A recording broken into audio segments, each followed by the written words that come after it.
¿Qué tal, damas y caballeros? Bienvenidos a su canal de entrevistas, en donde, pues, como ya lo saben, aquí platicamos con personas que fabrican arte, conocimiento, cultura y todos estos temas que nos ayudan a hacer una mejor versión de nosotros en ese sentido.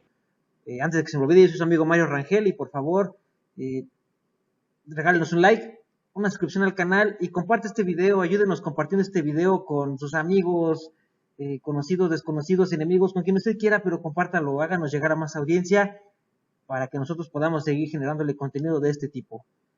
Y bueno, el día de hoy tenemos una charla sobre la mesa, una plática de un tema pues bastante interesante y el cual está ahorita muy latente. Pero antes que nada quiero presentar a nuestros invitados del día de hoy. Está con nosotros el ingeniero Carlos Cortés, quien es investigador del Instituto Politécnico Nacional, y el ingeniero Manuel Ruelas, también profesor allá del área del norte de México, el cual es un experto en temas de educación a distancia. Y bueno, muchachos, ¿cómo están? ¿Qué dicen? Muy bien, Mario, acá saludándote otra vez con gusto y saludando a un viejo amigo también ahí, Emanuel, que tuvimos varias andanzas en nuestras juventudes. Y bueno, es un gusto como siempre, ¿no?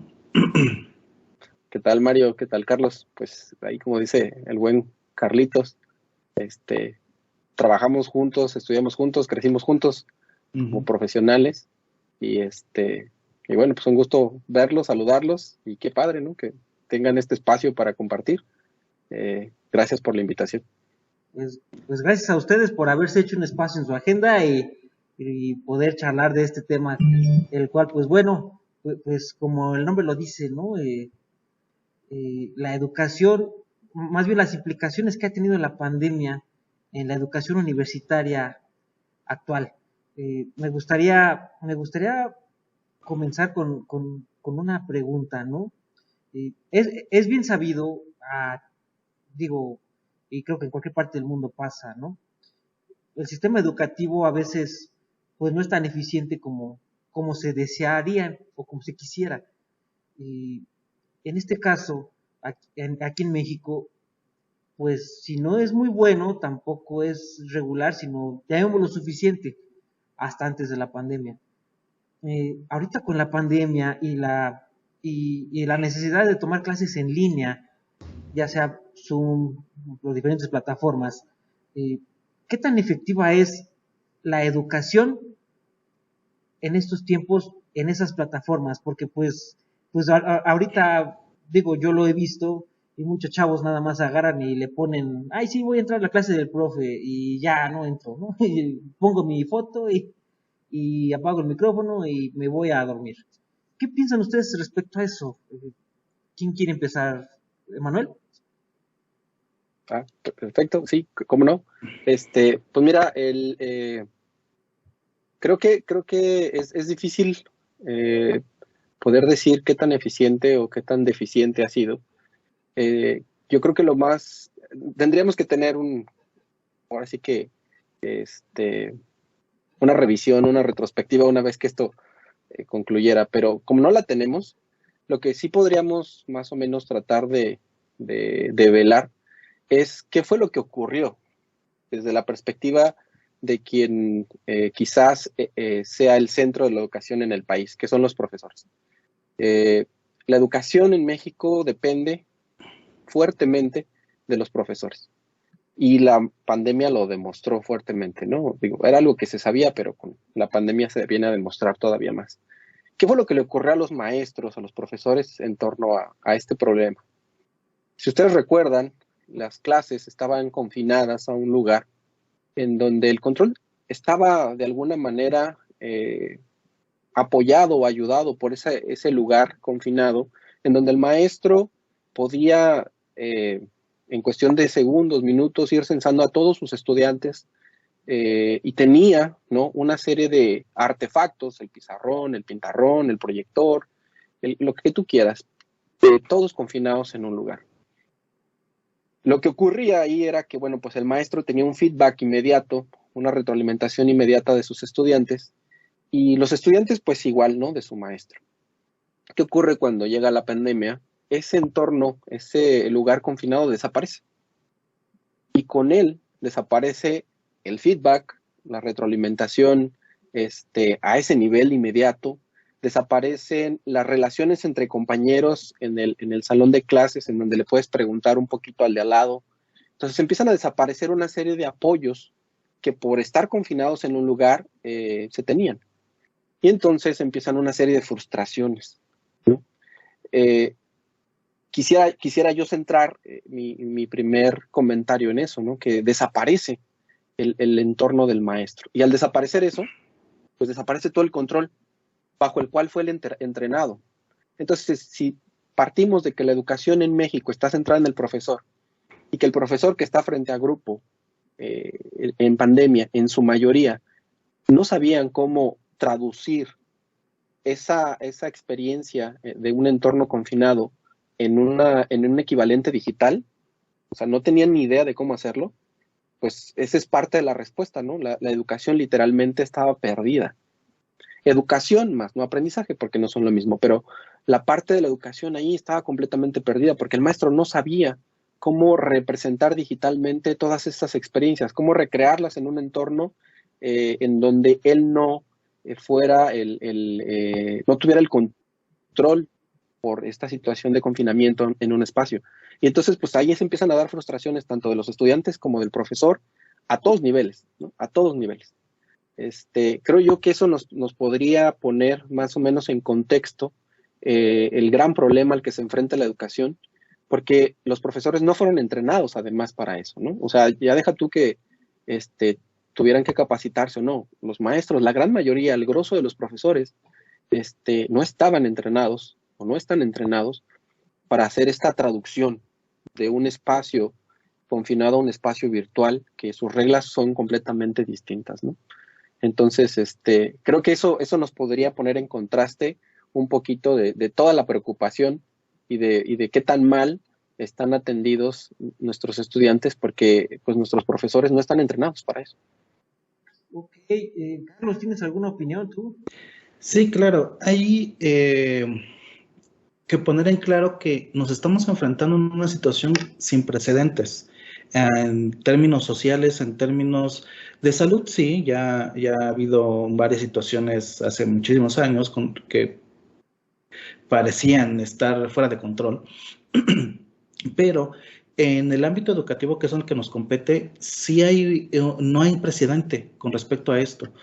Es un cambio muy abrupto, como bien dice Manuel, tanto para profesores como para alumnos, de que siempre teníamos esta educación unidireccional, en la que el profesor intentaba vertir su conocimiento al alumno y el alumno intentaba cacharlo, ¿no? Y asimilarlo y hacer lo suyo. Sin embargo, sí teníamos esta retroalimentación que comenta. Yo siempre he dicho que me encanta ver a los alumnos a los ojos, ¿no? Porque es ahí donde te das cuenta cuando realmente aprenden algo. Tienen una mirada muy específica, muy especial, cuando están captando lo que tú les estás diciendo. Y eso como profesor es muy padre, porque a final de cuentas dices, híjole, creo que lo que estoy haciendo está bien, ¿no? Pero como bien dice Manuel, ahorita no vemos caras, no conocemos situaciones. Esa misma interacción alumno-profesor no existe más allá de una pantalla y sí es un golpe muy duro.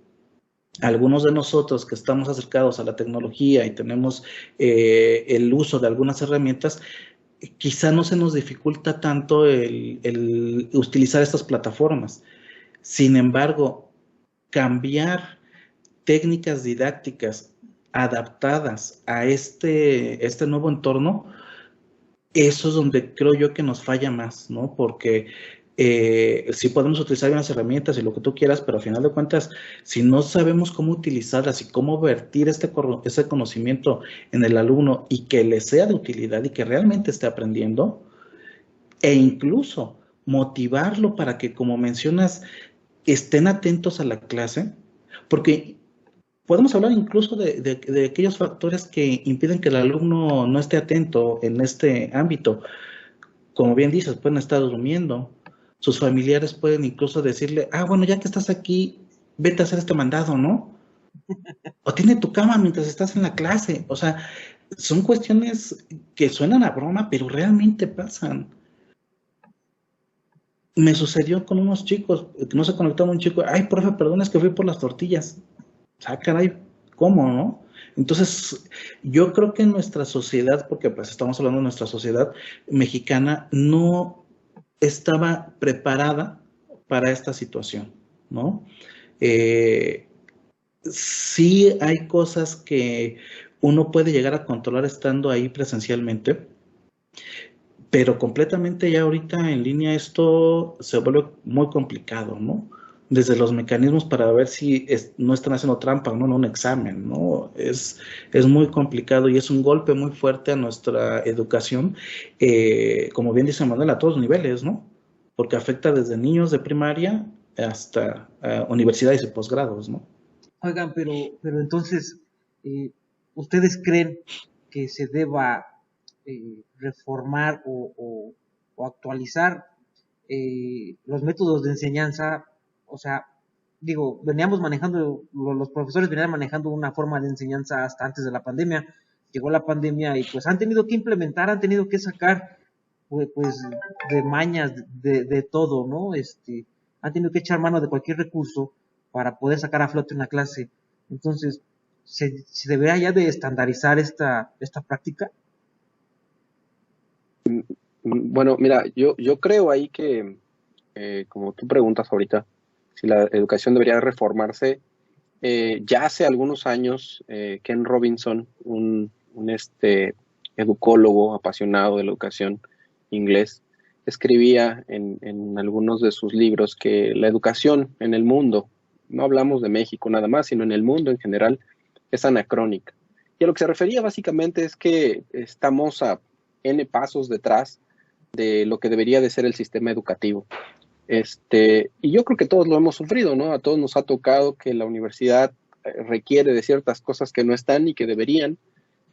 Normalmente, a veces, como estudiantes sentimos que los profesores les hacen falta entrenamiento, ya sea en el área en la que se desempeñan o como docentes, porque pues es complicado tener a un profesional de la educación con el perfil completo como profesional en el área en la que educa.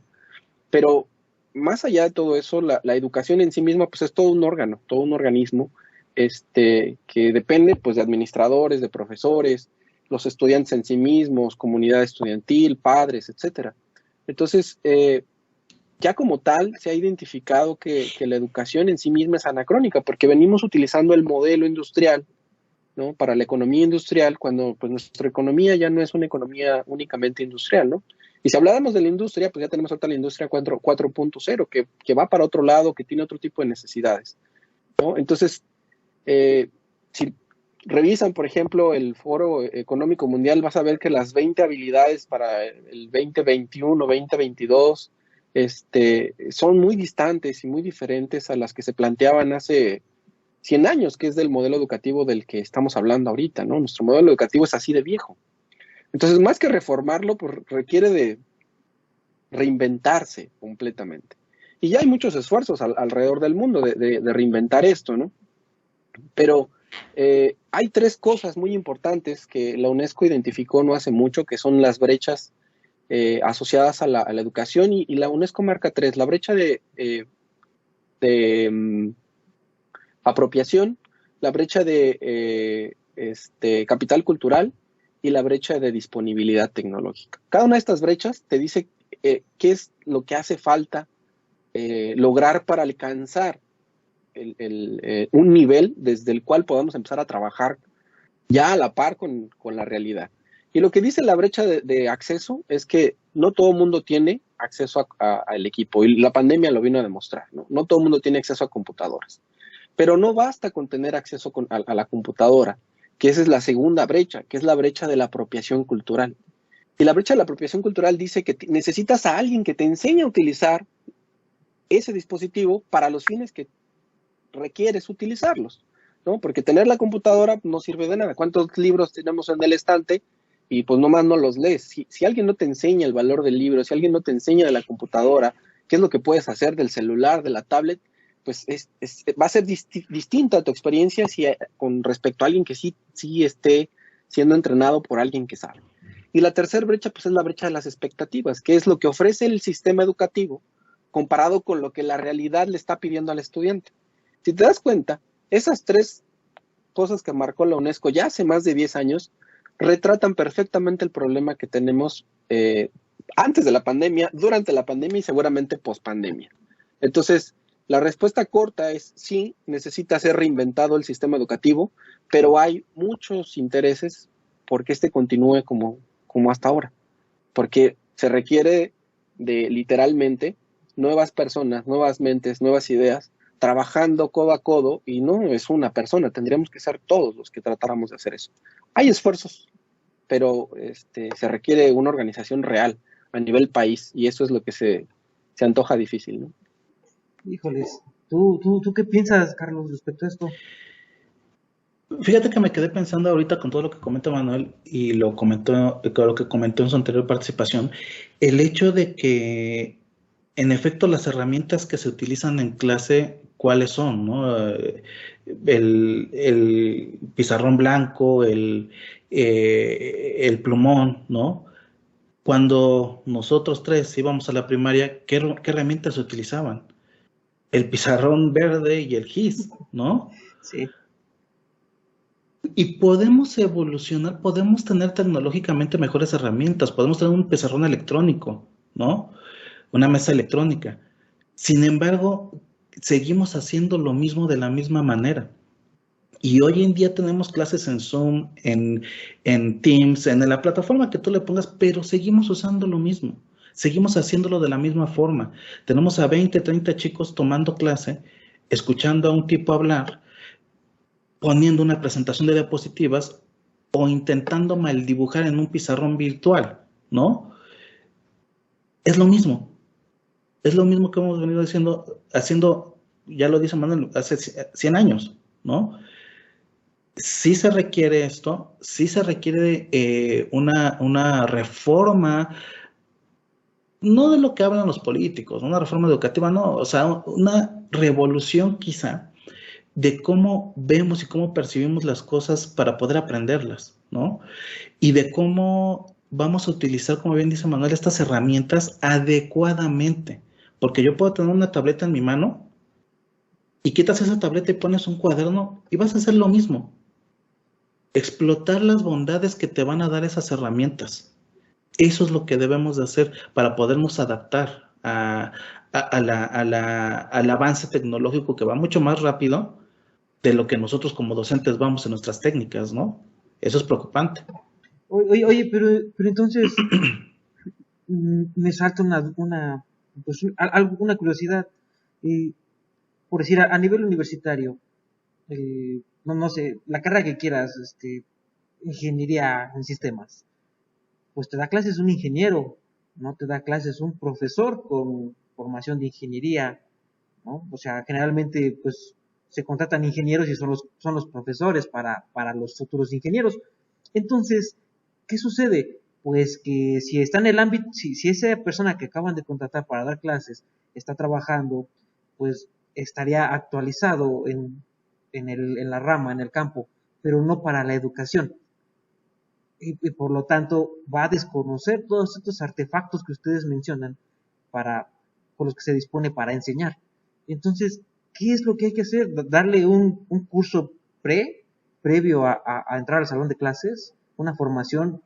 ¿Prepararlo? ¿O sobre la marcha que vaya aprendiendo? ¿O qué es lo que hay que hacer? Emanuel. Bueno, pues yo creo que son varias estrategias, no creo que sea una única. Fíjate que a mí me gusta mucho el modelo en donde hay dos profesores para dar una clase y podrías partir de que una clase no debería de ser pensada por una única persona, ¿no? Debería de ser más o menos colegiada, en donde tengas los diferentes puntos, cada vez se da más para allá. O sea, por ejemplo, aquí en la universidad en la que yo trabajo, hay todo un equipo de diseño instruccional que básicamente el diseño instruccional es el decirle a través de documentos, ¿no? al organismo educativo cómo vas a impartir un tema, una clase. Y entonces hay un equipo experto en diseño instruccional que se acerca a los expertos en el área y juntos empiezan a armar una propuesta, ¿no? Esta propuesta se trabaja a lo largo de, pues dependiendo del tipo de materia, pero normalmente toma de 3 a 6 meses, preparar el temario, si lo quieres ver así, los contenidos, las actividades, las tareas, todo lo que se tiene que hacer para lograr tener una guía de qué son las metas que tiene que conseguir el estudiante y cómo va a llegar a esas metas, ¿no? Entonces no es una persona, estamos hablando de 3, 4 expertos en el área y de personas expertas en el área de diseño instruccional, más los expertos en el área de administración. O sea, las materias hoy en día, por la complejidad que manejan, por lo menos a nivel ingeniería, requieren de más de una mente, ¿no? Es muy difícil que una sola mente logre captar todas las diferentes aristas que puede llegar a tener una materia. Voy a poner un ejemplo. Últimamente hay temas muy en boga en el área de ingeniería en sistemas. Por ejemplo, las cuestiones como Big Data, ciencia de datos, ese tipo de cosas, cuando tú ya lo ves en la práctica real, pues no es una persona la que lleva un proyecto así, o sea, es un equipo, ¿no? Es un equipo completo. Y por lo tanto, pues quien debería de planear ese tipo de materias y de tratar de transmitir ese tipo de experiencias, pues también debería de ser un equipo. Pero no solo porque sean materias complejas. Es tan complejo enseñar ese tipo de cosas como es complejo enseñar a sumar y a multiplicar, como recuerdo por ahí la plática que tuviste con Carlos la última vez, cuando él te hablaba de su experiencia con educación básica. Es verdad, es súper complejo tratar de explicar esos temas a personitas chiquitas que no tienen idea, ¿no? Y entonces que tú llegues con una explicación súper elaborada y compleja no sirve de nada. Es mejor que no les hubieras dicho nada, ¿no? Entonces, ese tipo de cosas, ese tipo de situaciones no pueden ser vistas por una sola persona y no pueden ser impartidas tampoco por una sola persona. Debería de haber un equipo. Y ahí es en donde digo que el rol del maestro está medio malentendido, porque si tú llegas a una clase siendo experto en un tema, puedes desenvolverte muy bien en ese tema y quizá los chicos te puedan entender todo muy bien, perfectamente, pero hay todo un montón de trabajo detrás que muy probablemente no pueda hacer una sola persona, ¿no? Y cada vez va a ir más para allá. Entonces yo creo que los equipos colegiados, los dobles profesores en las materias, funcionan mucho en Estados Unidos, lo hacen mucho, ¿no? Ese tipo de cosas, de estrategias podrían funcionar mejor, porque además de todo, ahora en las clases en línea, pues no das la clase o a distancia, no das la clase de manera en el momento, ¿no? Hay una grabación, hay toda una edición, hay toda una investigación, y creo que es mejor, porque el contenido que le llega al estudiante es de calidad, entonces es mejor planeada la clase, no así a lo que se me ocurre, ¿no? Entonces, ¿tú crees que ahorita con este modelo se podría explotar más la forma de transmitir el conocimiento? Sí, claro, porque para empezar lo vuelves mucho más específico, por ejemplo, ¿no? Ese sería un ejemplo. ¿A qué me refiero? Cada una de las diferentes especialidades en las áreas, en el área que tú quieras, requiere diferentes habilidades.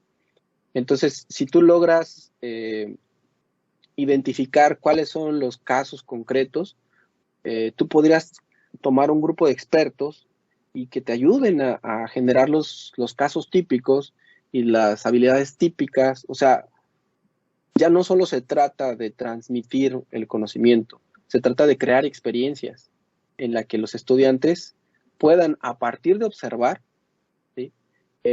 Repetir, recrear lo que les estás tratando de enseñar. Y ya no solo a nivel técnico, sino también tienen que entender el impacto social, tienen que entender el impacto a nivel ambiental. O sea, ya son muchas aristas que se manejan hoy en día como profesional. Ya hoy un profesional tiene que, incluso a nivel moral, tiene que preguntarse. Por ejemplo, hay todo un comité de ética para proyectos en ciencia de datos, porque literalmente los puedes manipular como a ti se te dé la gana, ¿no? Ahí vemos allá saben quién, manipular los datos todos los días en la mañanera, ¿no? Entonces, ¿por qué? Porque tiene el poder para hacerlo. Y entonces ahí entra un comité de ética que no debería permitirle hacerlo. Entonces, eso se tiene que entender desde diferentes aristas y necesitas expertos en cada una de ellas para poder lograr tener un contenido condensado o una experiencia condensada que le ayude a quien lo está observando a entenderlo lo más redondo posible y llevarse una idea concreta de qué sí está bien, de qué no está bien y de qué es necesario desarrollar como profesional. Porque es difícil, pues, es difícil. Digo, Carlos trabaja en Politécnico, es uno de los centros educativos más retadores del país y seguramente, ¿no? Sabrá y se habrá dado cuenta, igual que aquí en el norte, que las materias se van llenando cada vez de más cosas, solo las técnicas, y que pues nos exigen a nosotros como profesores a seguir estudiando y a seguirte preparando para entender siquiera lo que estás tratando de explicar. Pero bueno, entonces, hay ahorita que tocaste ese tema. Oye, Carlos, Sí. me salta una pregunta. Las materias técnicas, como lo dice Manuel, las materias donde se necesita manos a la obra, prácticas, no sé, circuitos electrónicos, llamémoslo, por decir alguna. ¿Cómo impartir esas materias en esta nueva normalidad? Bueno, en esta forma de educativa. Bueno, ahí es un tema un poquito más concreto. Antes de contestar esta pregunta, me gustaría retomar un poquito lo que comenta Manuel. Y quizá va a sonar un poquito raro, pero es que sí se oye muy bonito lo que plantea, ¿no? ¿A qué me refiero con esto? En el primer escenario que planteabas, Mario, en el que si se contrata o no una persona técnica que conozca del tema y que sea experta, incluso si has comillado ahí, de eso a que una persona se plante enfrente de un grupo a dar una clase, pasan demasiadas cosas. Estamos hablando de que sí, nuestro sistema educativo es fallido, sí. Pero la pregunta yo creo es, ¿todos los que estamos ahorita en el sistema educativo cumplimos con el mínimo requerido? Porque lo que nos platica Manuel es muy interesante de que se pueda hacer este trabajo colegiado entre academias y entre diferentes academias de diferentes carreras incluso, ¿no? Suena muy, muy interesante, muy padre. Pero ¿cuántos de estos integrantes de estas academias o de estos colegios están dispuestos a trabajar de esta forma, ¿no? ¿Cuántos casos sabemos en nuestras propias universidades del clásico profesor, profesora que no asiste a clases? Que la pandemia le quedó perfectamente porque es, léanse este libro, léanse este PDF y nos vamos al examen, ¿no? Estamos hablando de que nuestro sistema educativo está mal, pero ni siquiera hacemos bien lo que está mal, ¿me explico? Suena raro, suena paradójico, pero sucede. Sí tenemos que emprender este cambio, pero trabajar con estas personas que no cumplen ese mínimo requerido entorpece más esta evolución que deberíamos de tener, ¿no? Esta evolución que, si bien es cierto que, por ejemplo, cuando en una película alguien gana un Oscar, un actor, no dice, gracias porque soy muy bueno, ¿no? Agradece al director, agradece al escritor, agradece al de fotografía, ¿no? Porque dice, esto es un trabajo en conjunto. Y más o menos esto que comenta Manuel me sonó de esta forma. Y digo, qué padre, ¿no? Qué bonito. Pero cuando todas las piezas hacen lo que deben de hacer, lo malo es que realmente, como estamos actualmente, pues no sucede, ¿no? No estamos ni preparados para empezar a prepararnos para hacer este cambio. No nos ponemos de acuerdo para ponernos de acuerdo. ¿Me explico? Entonces, sí es muy complicado, sí es complejo empezar a hacer un cambio, pero alguien lo tiene que hacer, ¿no? Algo que se tiene que hacer. Yo creo más en un modelo un tanto híbrido. Sí que está el profesor ahí enfrente de clase, pero sí haciendo uso de las herramientas también tecnológicas, una vez que termine todo este relajo, que ya no sabemos ni cuándo terminará, pero creo en un modelo un poco más híbrido, ¿no? Yo no sé, digo, unas cápsulas en video, ¿no? Como dice Manuel, con diferentes expertos, ¿no? Oye, mira, yo doy esta materia, pero ¿qué te parece, Manuel? Tú te enfocas un poquito más, a lo mejor en la parte ética, ¿no? a ver, háblanos un poquito de las implicaciones, ¿no? De esto. En un video de 1 minuto, ¿no? Que los alumnos dijeran, como bien lo dice, más concreto, más pensado ese contenido. Y sí, digo, hay chicos que todo el tiempo están escuchando música, que todo el tiempo están escuchando podcasts de 5 o 10 minutos, que trajeran en sus mismos dispositivos una capsulita de implicaciones técnicas en bases de datos, implicaciones jurídicas incluso en bases de datos, estaría perfecto. Porque como dices, Mario, estamos hablando de lo técnico, ¿no? Estamos hablando de cómo hacer un circuito, pero conocemos las regulaciones que se tienen que cumplir para ello. Vamos más allá. Conocemos cómo se hace una base de datos, conocemos qué guardar y cómo guardarlo en una base de datos, pero conocemos las leyes locales, ya no digamos las internacionales, que nos exigen darle seguridad y ese buen uso, como comentaba Manuel, ético de esa información. No lo conocemos, ¿no? Claro. Y entonces el técnico ya no debe de ser técnico, ya debe de ser también conocedor de las leyes, conocedor de la ética, lo cual se vuelve complicado porque no somos todólogos, ¿no? Y entonces ahí es donde me hace mucho sentido lo que comenta Manuel, ¿no? Un conjunto de gente, un conjunto de profesores colegiados que tengan esta información y que de todos sus conocimientos que ellos tienen, le den lo que le sirva al estudiante, ¿no? Eso suena, en serio, muy padre, muy bonito, ¿no?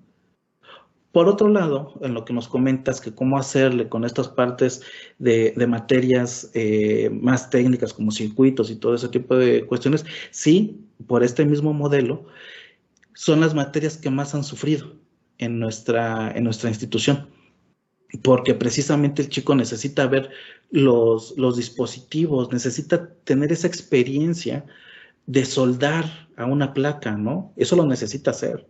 Y de reventar sus capacitores, ¿por qué no? Necesita esa experiencia.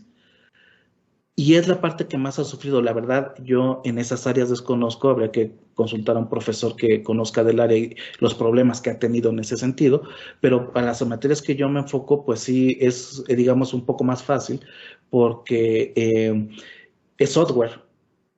No necesitan ver piezas moviéndose, ¿me entiendes? Y puedo hacer uso de otras herramientas. Incluso, ¿por qué no? Mismos servidores web, mismos servidores de bases de datos y ese tipo de cosas, ¿no? E incluso creo que les está sirviendo un poquito más en esa parte porque les digo, ahora tienen que configurar esta parte de las IPs de esta forma, a lo mejor les ayuda un poco más, ¿no?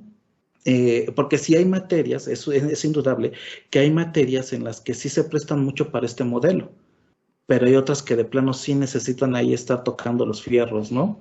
Es complicado, es muy complicado todo este escenario, sin embargo, a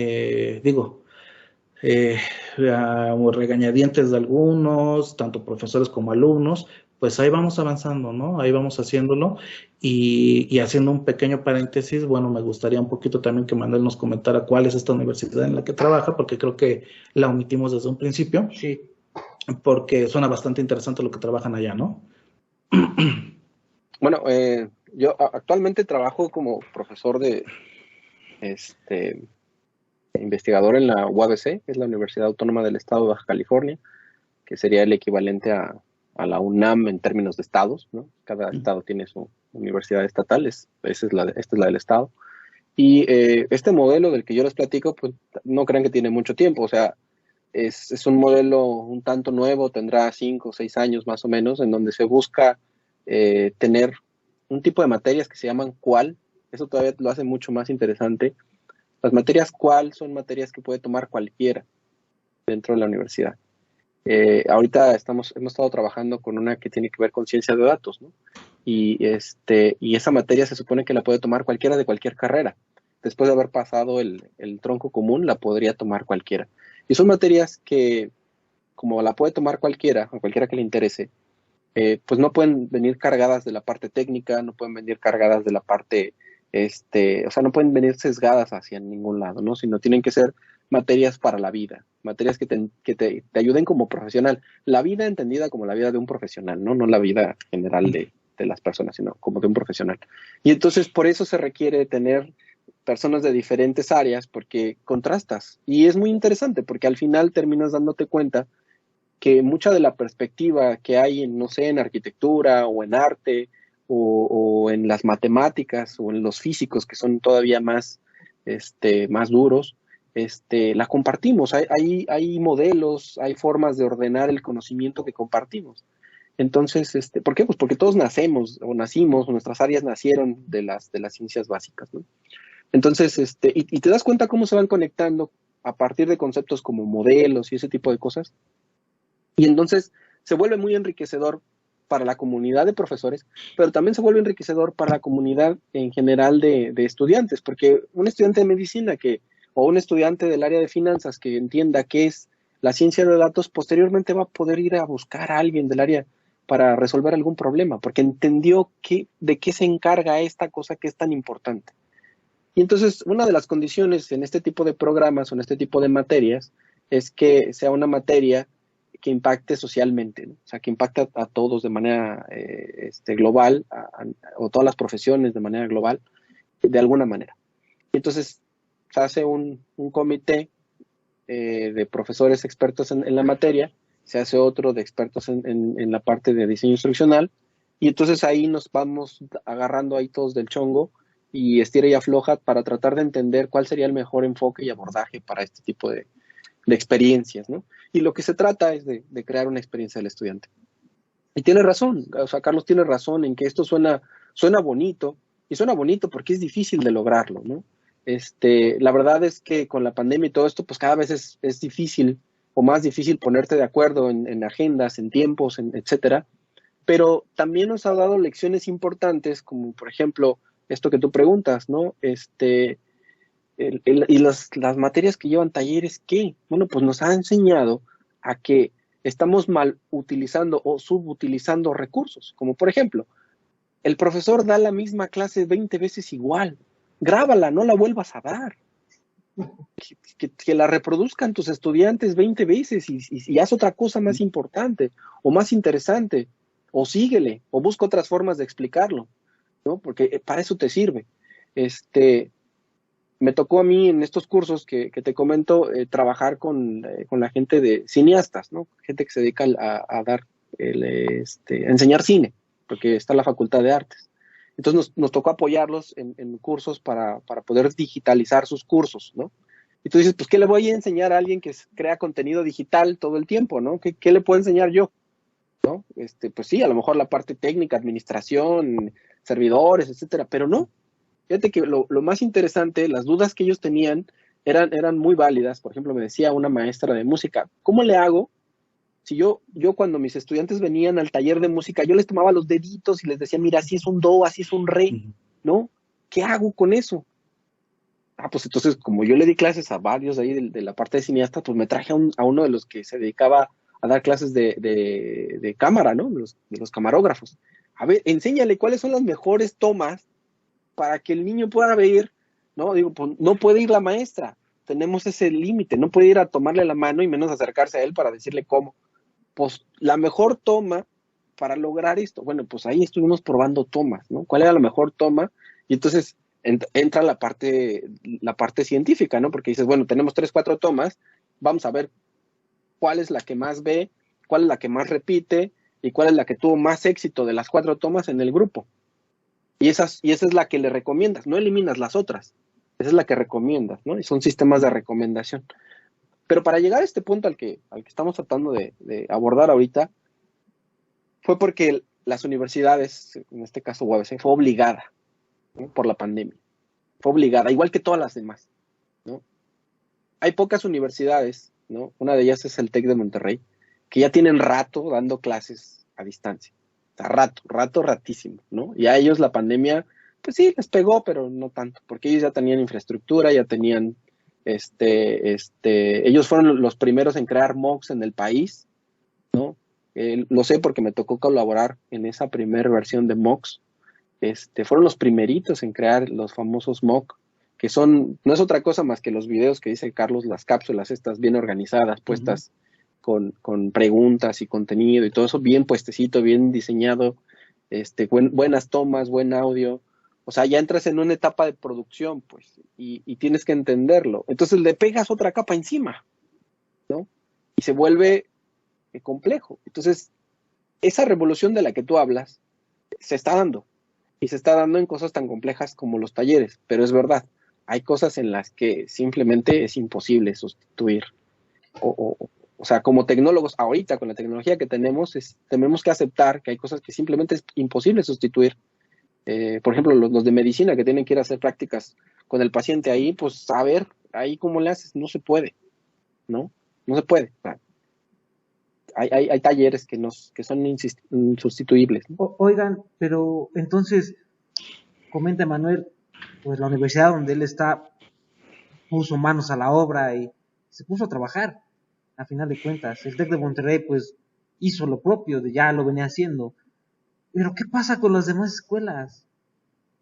La UNAM, el Politécnico, eh, ¿por qué cuando, o sea, yo hubiera pensado, ¿por qué cuando empezó esto de la pandemia, por qué no desarrollaron, no sé, una propia plataforma para dar, para poder impartir clases y no estar dependiendo de Zoom, Meet, Teams? ¿Por qué no lo hicieron, no?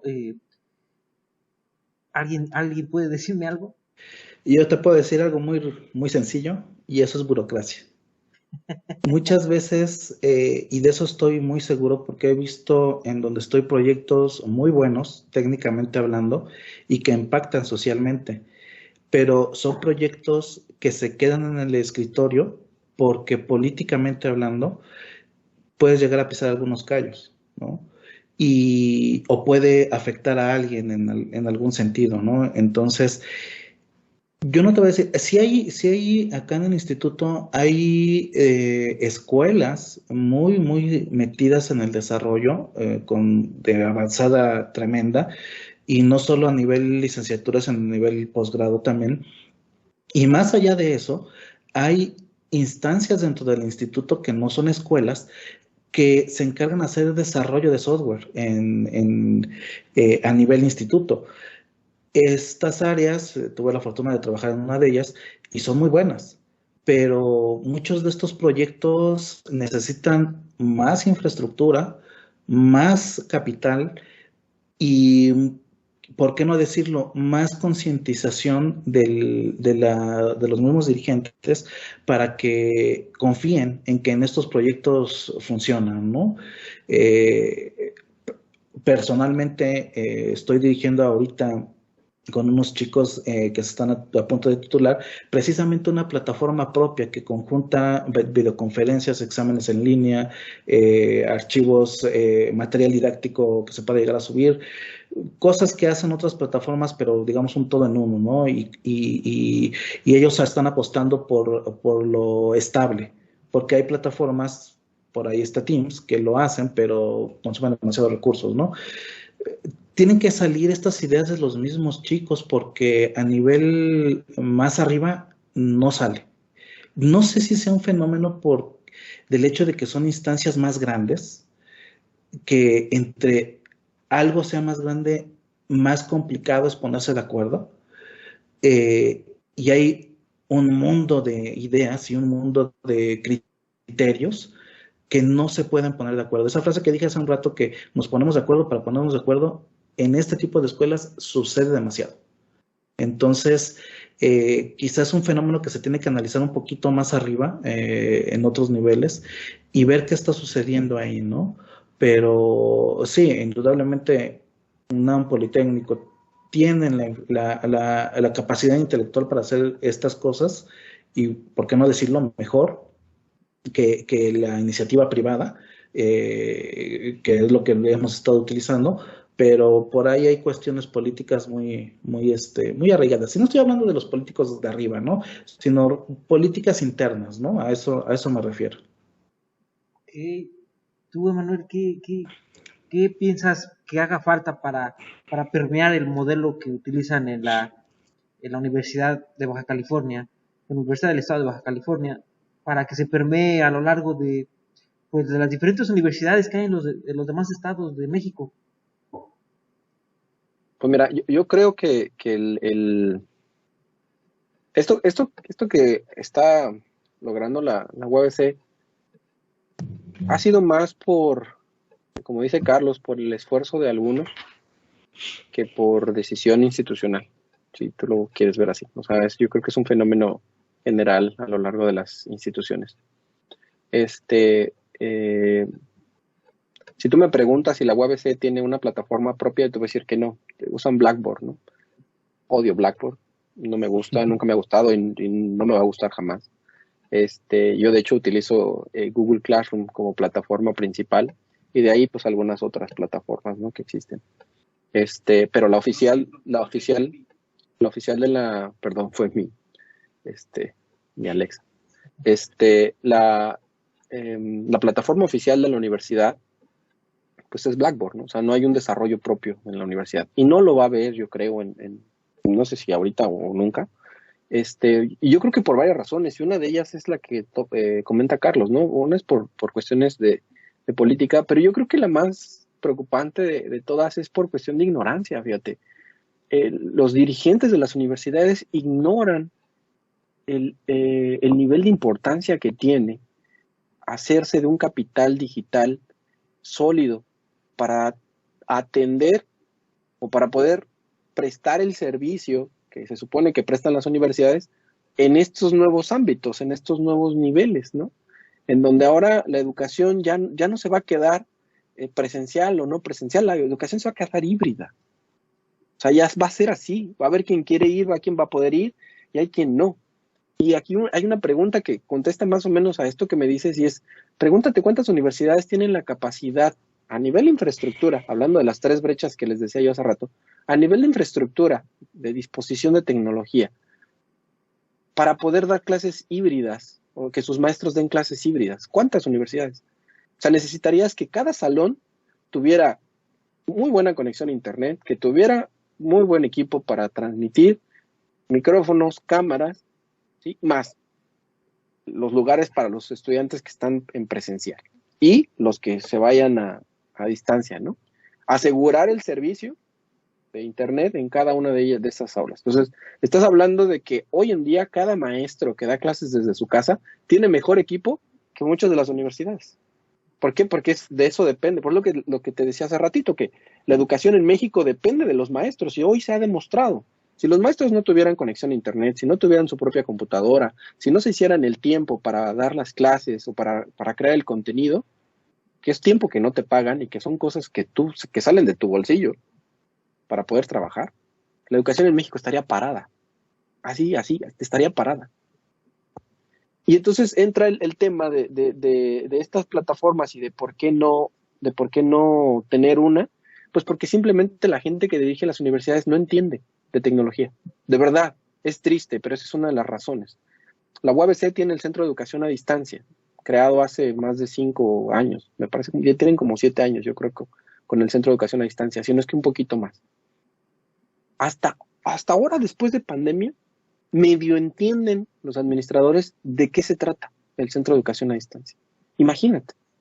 Y es un centro que ha estado castigado. Si tú pregúntame más o menos, ¿cuántas personas se requerirían para operar un centro de educación a distancia de una universidad a nivel estatal? O sea, si hoy Politécnico quisiera crear un centro, yo creo que deben de tener un centro de educación a distancia, pregúntale cuántas personas hay en el centro de educación a distancia trabajando. Te lo apuesto que son más que las que hay en UABC. En UABC hay 12 personas y se me hacen demasiadas. Yo creo que son 8 personas las que trabajan en el centro de educación a distancia. Y la universidad tiene presencia en todo el estado. Tiene más de 200,000 alumnos. Okay. Entonces, 8 personas para atender todo eso es demasiado, porque estás atendiendo a todos los maestros, de todas las áreas, de todas las carreras, de todos los municipios. Entonces, si se entendiera el problema, si los dirigentes de la universidad entendieran el problema, cuando menos ya hubieran duplicado el personal, duplicado el presupuesto y les hubieran puesto ayudantes para que esto funcionara desde otra perspectiva. Pero ¿cuál era la preocupación de los administradores? Regresar al entorno que manejan y dominan. Esa es la preocupación. Entonces, Yo creo que el mayor problema es que no entienden el problema. Como dice Carlos, Carlos dice que el problema es que no nos podemos organizar, ¿no? O sea, necesitamos organizarnos por organizarnos. Pues yo te digo que el problema es que estamos como estamos porque somos como somos. Y no entiende que el problema es mayúsculo. Y la mayoría no tiene ni idea, ¿eh? Pero y es que, o sea, la cuestión es que si nos vamos ahí a niveles más arriba, un directivo de una universidad no puede aumentar el presupuesto de su propia universidad. Y sabes, No, pero saben sí, a lo que me refiero, ¿no? sí, O sea, estoy a de final acuerdo, de cuentas, pero sí el de un departamento, ¿no? Por ejemplo. claro. Pero bueno, ¿a qué le quitas un departamento para meterlo otro? Y nos estamos metiendo en cuestiones administrativas y de nivel contable, podemos llamarlo así, por falta de un mejor término de mi parte, pero es un problema que va subiendo escalones, ¿no? Estoy de O acuerdo sea, contigo, Carlos. Sí es un problema a nivel presupuestal, pero fíjate, uh-huh. si te pones creativo, ¿sabes cuánto? Por ejemplo, en el caso, yo voy a poner el caso el que conozco, ¿no? En la universidad hay un gasto de papel higiénico, porque los estudiantes van a la universidad. Dejaron de ir.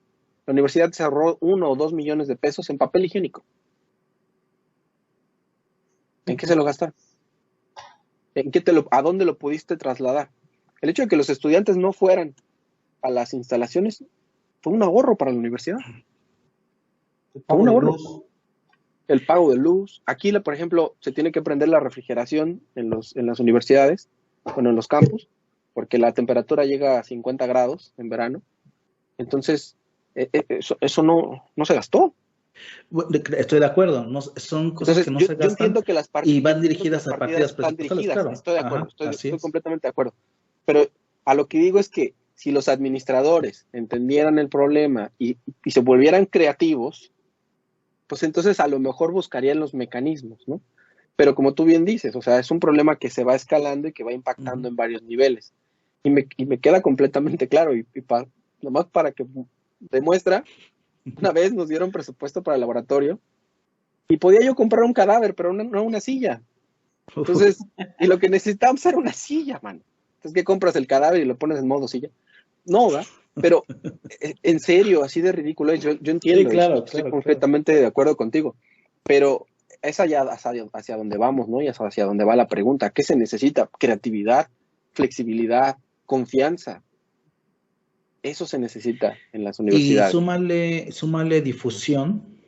Y remarcaría esa parte de la confianza que comentas en su plantilla docente que realmente hace el esfuerzo, porque te lo has pasado diciendo estos minutos, los profesores son los que hacen esto, los profesores son los que hacen otro.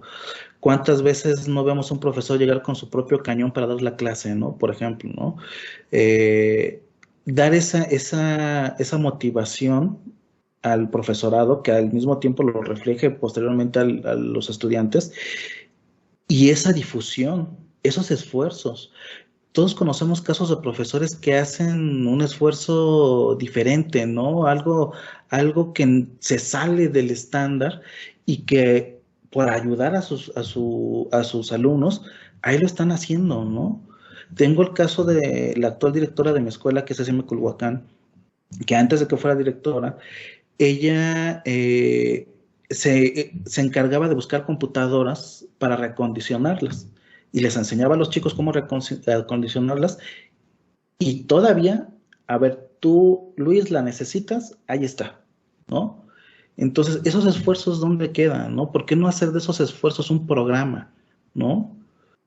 Otros que tenemos facilidades diferentes, hacemos otras cosas, ¿no? Le comentaba yo a Mario en un video anterior.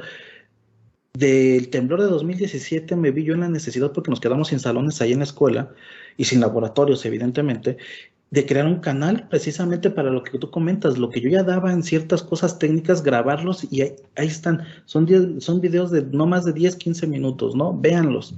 ¿No te quedó claro? Vuélvelo a ver 20 veces, ¿no? Y acá vamos a hacer otra cosa. Y es una cosa que he estado replicando hasta la fecha, ¿no? Pero, ¿quiénes saben de eso? Los alumnos, ¿no? Pero esta parte directiva que comentas, voltean a verte y dicen, ay, si hay un loquito que está haciendo videos, hay un loquito que está ahí regalando compus, hay un loquito que está haciendo este trabajo colaborativo, ¿no? Pero ya, y bien dices, a final de cuentas, estamos acostumbrados a una forma de trabajo y a eso quieren llegar nuevamente, ¿no? A meter a 20, 30 chicos a un salón escuchando a una persona y escribiendo en un pizarrón, ¿no? Entonces, es complicado, sí, y es una plática muy, muy interesante, pero al final creo yo, y lo que le decía a Mario también la vez pasada es, ¿qué puedo hacer yo como individuo para empezar por algo, ¿no? Y eso suena, creo, ay, como que a ver si voy a rascar un poquito y de aquí, de allá, pero no sé, o sea, en algún momento tenemos que estar empezando por diferentes esfuerzos, ¿no? Creo yo en ese sentido. Perdón, yo quisiera sumar a lo que acaba de decir Carlos como remate a esto. Él dice, ¿qué puedo hacer yo como individuo? Y yo le sumaría, si ya sabes qué puedes hacer como individuo, pues busca más individuos como tú para que se haga la diferencia, porque ya independientemente, ¿no?, de todo lo demás.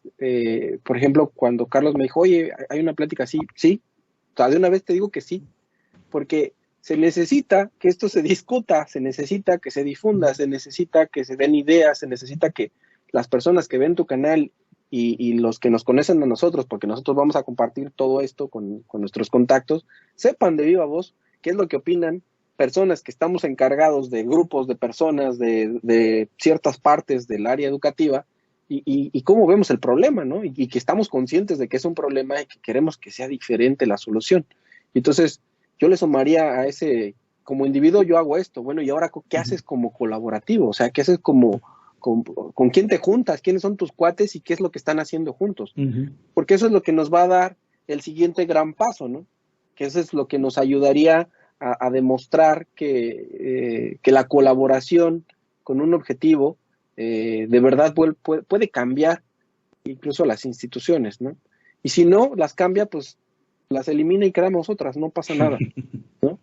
Pero no es fácil, o sea, yo sé que no es fácil, suena bonito, pero como tú dices, tenemos que empezar por algo. Si ya empezaste como individuo, el siguiente paso es, pues, busca gente parecida a ti y traten de armar algo juntos, y a lo mejor no sale a la primera, ni a la segunda, ni a la tercera, pero en alguno de los N intentos, seguro funcionará, ¿no? Y lo digo porque como parte de un grupo de investigación, yo no pertenezco oficialmente como profesor a la universidad, ¿no? Yo realmente mi gran entrada de sustento pues viene por la parte de ser un consultor de varias universidades, incluida la UABC, pero UABC pues es donde yo salí del posgrado y y además pues doy clases así como de asignatura, pues es por contrato, aquí no tengo clases por asignaturas, te contratan y das una clase, ¿no? Entonces, pero como pertenecí a estos laboratorios, pues conozco a las personas y entonces de repente, vente, ando haciendo esto, ayúdame con esto otro, y hay quien se suma porque pues le interesa el proyecto y por amor a la camiseta, hay quien se suma porque va a haber una lana, hay quien se suma porque le interesa la parte social, hay quien se suma porque tiene un conocido, no importa por qué te sumes. Si alguien se suma por lana está bien, si alguien se suma porque tiene un conocido, porque le interesa, está bien, el chiste es sumar. Y eso yo creo que es algo que al mexicano nos cuesta mucho sumarnos, nos cuesta mucho involucrarnos y decir Simón va, porque creemos que se van a aprovechar de nosotros. Y es difícil quitarlo del medio. Lo digo como mexicano y como que me asumo así, porque así yo soy también, ¿no? Yo también digo, se quieren aprovechar de mí. Pero ¿sabes qué? Ya se han aprovechado tanto que digo, bueno, pues son nada más que va y pues total, no me importa.